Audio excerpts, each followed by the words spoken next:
The tarot is divided into the major and the minor arcana, and in this mini little video I'm going to be briefly looking at some of the aspects of the minor arcana. So you have in the minor arcana the majority of the cards. So you have 56 minor arcana, and they are going to be broken up into 4 elements: air, fire, water, earth.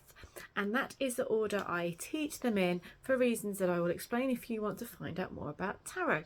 But when we look at the element of air, it can be one of the most disturbing of the arcanas, of the minor arcanas, because the element of air represents our thoughts, our mental clarity, the way we communicate, the way we use our thoughts, our minds, and as we all know, we're not always the best at being our own best friends when it comes to our thoughts.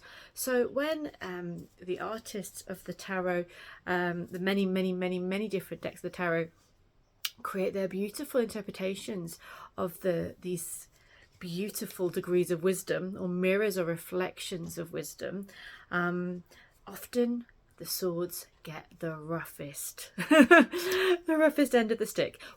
It's not the reason I teach them first, but it is a helpful one because it gets it out the way.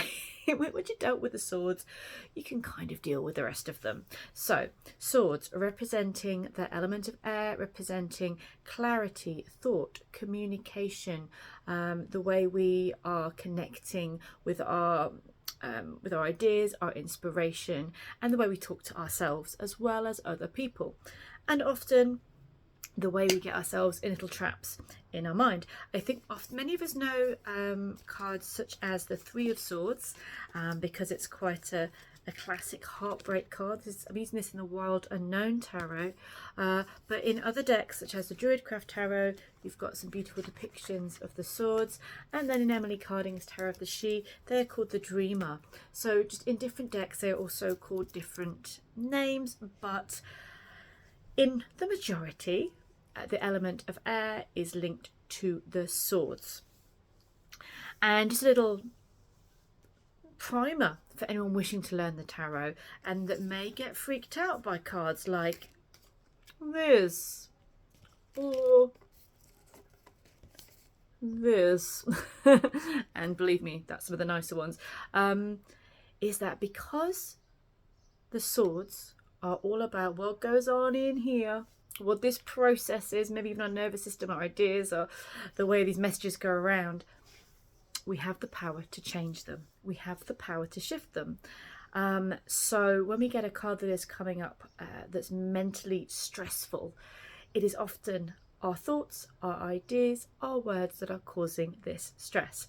So we have the ability, when we have, let's pick a card that looks not the most fun, the Five of Swords. When we see the Five of Swords, or the Seven of Swords, where we're kind of head buried in some anxiety, to be aware that this is the process of us. We're doing this. Maybe other people are saying things, maybe other people are thinking certain things, but we have the power to step back, to work on things, to shift things, and to be able to communicate to ourselves and other people better. There's always going to be guidance coming through from the cards. If you do end up in a rather unpleasant Nine of Swords situation, where actually our anxiety and worries can get to nightmarish proportions, it is the card that often reminds us of the 3 a.m. fears when you wake up and everything in the world is terrible. But we can always uncoil, unwind, and bring ourselves back to some powerful mental clarity, some powerful communication. It helps us to understand where we're tripping ourselves up, where we are maybe being manipulated or even manipulating others. So the Ace of Swords, which is the first card in the Swords deck, is a tip. All the aces are the purest form of the element. So before things get stressful, before we get anxious and worried and confused, at the heart of the Suit of Swords is clear-mindedness, is inspiration, is that breakthrough moment, and we are always able to find our way back to it by unraveling, untangling, shifting, realigning, talking to people, working through the issues. So just If these cards ever worry you or concern you or make you think, oh my gosh, what are these cards? What are these swords cards?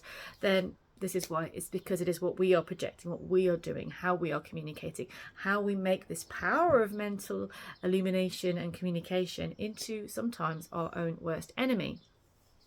And interestingly enough, the swords is the only suit which has a weapon as its symbol. So that the double-edged sword of the mind, the cutting through of thoughts, the ability to clear the way, to be sharp with our thoughts, but also to hurt.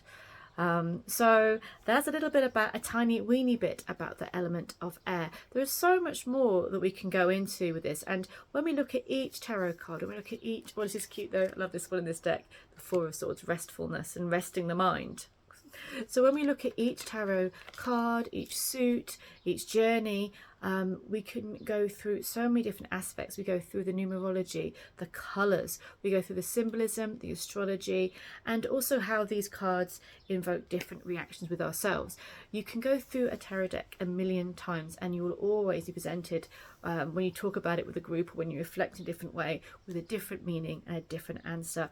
Therefore, the tarot isn't a set structure of how things are, but an ever-growing journey of how we can understand ourselves and the world. If you would like to find out more about the tarot, I would love you to come and join us on this 10-week journey, which can take you from beginner or newbie or someone that's just starting out in the tarot world, or someone that does know the tarot that would like a little bit more instruction, take you from a whatever stage you're in to having a deeper, wiser, wild understanding of the tarot and of ourselves and the world around us. And if you wanted to, at the end of it, you are able to branch out there and start your own tarot business, or use the tarot in a way that's going to really work for you. So we start in July. Do find out more, all the W's at lauradalligan.com, and I cannot wait to see you there. It's going to be fun, it's going to be magical, and it's going to be super powerful. See you there.